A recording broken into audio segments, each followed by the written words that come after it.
બેટા ગાંઠિયા લાવો ને. શું કીધું? ગાંઠિયા ખાવા છે? તો ગાંઠિયા ખાઈ ખાઈ તો ઉધરો થઈ ગઈ છે. અમે હાંજે માઈન નિરાતે હુતા હોય ને તો તમારો ખોખોનો અવાજ આવે ને મારી ઊંઘ બગડે છે. જો તમારું આવું ના રહ્યું ને તો તમને ઉપાડી નાખ્યા હોય આવા મોટા ગાંઠિયાના દીકરા થાતા. હું કીધું તે દાદાને ઉપાડી નાખ્યા આવે. અરે તને નાખ્યા આવે. તારો મુંડો ફાડી નાખે કોઈ દે આવું બોલી તો સાકુ ભરાવી દે. ગોઢા માણાની સેવા કરાય, સમજી તું? તો કરો સેવા તમે. અરે તમે વાળી એક માથામાં આગળ હાડી મારે ને નીકળ. દાદા તમારે કઈ જોવે? બેટા 2 દીથા નાયો ને નવડાવી દે ને.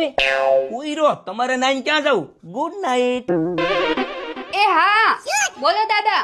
જમવાનું હું બનાવ્યું અને આ સાદર બદલી દે ને મને ખૂટે છે. સાંભળો છો? હા હું છું. પૂછો. હું છું દાદા. મને સફરજન લાવી દે ને. દાદા